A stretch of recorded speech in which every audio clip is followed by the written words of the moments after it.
but they're not going to listen. So it's not going to happen. Did they listen? No.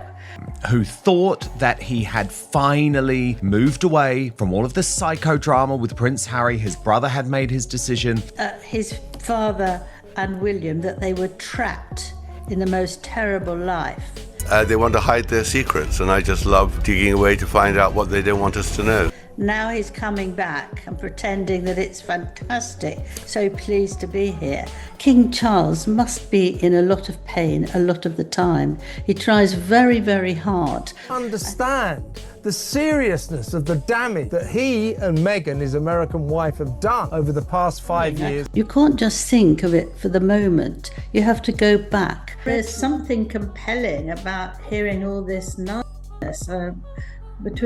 You just want to know, you want to hear about it. Harry, by doing the Oprah Winfrey Show and pressing that racist button, which actually never existed. You can't believe it. You can't believe what he's saying. You can't believe the lies he's telling. He could be king soon one day, and you want him to be a nice boy who can manage these things.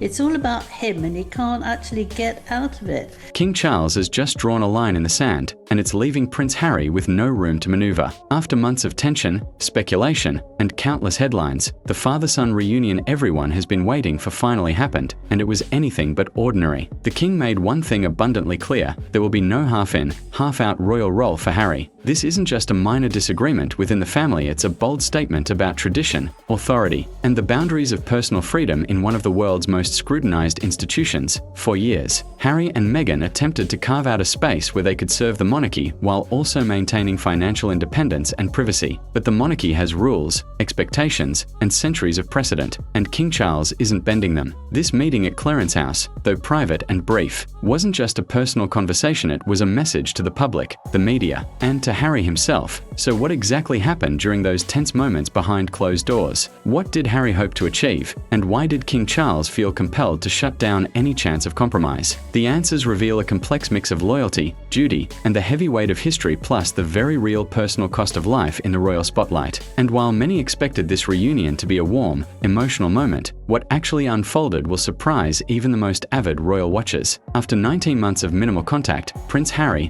and King Charles finally met face-to-face at Clarence House. The private meeting lasted just under an hour, but insiders say every minute was charged with tension and unspoken expectations. For Harry, it was a chance to reconnect with his father, discuss family matters, and perhaps test the waters for a possible return to royal life. For King Charles, it was an opportunity to assert boundaries, reinforce tradition, and make it unmistakably clear that there would be no compromise when it came to royal duties. Sources reveal that the conversation was polite but firm, with the king setting the tone early. This wasn't a casual chat over tea, it was a carefully calculated meeting where roles, responsibilities, and expectations were laid bare. Observers note that while the reunion signaled a thaw in their personal relationship, the message about Harry's official position could not have been more explicit. Royal duties are non-negotiable, and half in, half out is off the table. The media has spun countless theories about what Harry hoped to achieve, but the reality seems simpler. This meeting confirmed what many insiders already knew: the monarchy prioritizes structure and clarity over individual arrangements, even for a beloved son. And while the reunion might appear as a small step toward reconciliation, the implications for Harry's role, influence, and public perception are massive. But the story doesn't stop there. What Harry did immediately after the meeting adds a surprising layer to this royal drama. Even after the tense reunion, Prince Harry hasn't retreated entirely from the public eye in the UK. During his short visit, he focused on charity work, attending high-profile events like the Wellchild Awards, and spending time with close family members. Observers say he wanted to show commitment to the causes he cares about, but also to signal that his connection to the monarchy remains meaningful. Even if he's not performing official duties, Harry has been clear in interviews that his priority is family, not titles or formal roles. He emphasized that the focus during his visit was on supporting his father and reconnecting with relatives, particularly in light of recent family tensions. While some expected Harry to push for a half-in, half-out compromise, insiders suggest he never made such a request, indicating that he's aware of the boundaries and is willing to navigate his life on his own terms. At the same time, Harry has been subtly managing public perception by attending charitable events, spending quality time with family, and engaging in media appearances that highlight his values. He's reinforcing his image as a modern royal figure who balances personal independence with familial responsibility. responsibility. It's a delicate act, and every move is under scrutiny, but the reactions to his approach weren't limited to supporters, critics, and royal commentators have their own take. And some believe this visit may have deeper consequences for both Harry and the monarchy. As soon as news of the reunion broke, the media and public weighed in, and the responses were anything but uniform. Some hailed the meeting as a positive step toward reconciliation, praising Harry for returning to the UK and making an effort to mend family ties. Headlines celebrated the personal side of the story, father and son reconnecting after nearly 2 years of distance, but not everyone saw it that way. Critics argue that the visit was strategic, designed to reinforce Harry's connection to the royal family without actually resuming royal duties. Social media exploded with debates about loyalty, privilege, and whether Harry's public appearances were genuine or calculated. Royal commentators have pointed out that while the personal gestures are significant, the structural reality hasn't changed. Harry remains outside the inner workings of the monarchy. Interestingly, some insiders suggest the timing of the visit was also symbolic. By choosing to meet privately and manage media exposure carefully, both Harry and Charles were sending subtle messages, Harry showing respect and continued attachment, Charles asserting authority and clarity about what's acceptable. This delicate balance between family and duty keeps the public intrigued and ensures the story remains a hot topic across news outlets and social media platforms alike. But while the public debates rage on, the reality of Harry's official position is unmistakable, and the next section reveals just how firmly King Charles has drawn the line. Despite the emotional undertones of the reunion, King Charles has made it unmistakably clear Prince Harry will not resume any formal royal duties. The half-in, half-out concept that Harry and Meghan once hoped for remains off the table. This isn't just a temporary stance, it's a firm boundary meant to preserve the structure and integrity of the monarchy. For Harry, this means his future within the royal family will continue on his own terms. He can maintain personal relationships, attend family events, and participate in charitable activities, but he won't hold any official title or responsibilities that would require performing ceremonial or state functions. Experts suggest that this distinction is critical, both for managing public expectations and for ensuring that the monarchy continues to function smoothly. Harry's path forward is increasingly defined by independence. He's free to pursue his initiatives, media projects, and philanthropic work without conflicting with royal protocols. Yet, even as he carves out this space, the public and media remain captivated, scrutinizing every decision and appearance. It's a balancing act that requires careful navigation, and any misstep could reignite debates about loyalty, privilege, and duty. And while this sets clear boundaries for Harry, it also raises a bigger question: how will the monarchy adapt to this modern era where family members can exist both inside and outside the institution? The next section dives into the broader implications of this royal standoff. King Charles' decision sends a strong message not just to Harry, but to the entire royal family. Tradition, hierarchy, and clearly defined roles take precedence over personal preference. The monarchy thrives on structure, and allowing a half-in, half-out arrangement could have set a dangerous precedent for future generations. This stance also highlights the tension between modern expectations and centuries-old traditions. In an age where royal family members are constantly in the public eye and have the freedom to pursue independent careers, the lines between duty and personal choice are increasingly blurred. Harry's situation serves as a reminder that personal ambitions often collide with institutional obligations, and navigating that collision is never easy. Public perception is equally complex. Supporters admire Harry for maintaining his independence and prioritizing family connections, while critics argue that stepping away from royal duties comes with consequences, mainly reduced influence within the monarchy. For King Charles, enforcing these boundaries ensures that the monarchy retains its authority and clarity in the eyes of the public, reinforcing the idea that royal responsibilities are not negotiable. But even with these rules firmly in place, the story isn't over. Behind the scenes, personal relationships, media scrutiny, and evolving public expectations continue to shape the monarchy in ways that could surprise everyone. King Charles' firm stance on Prince Harry's role highlights a fundamental truth about the monarchy.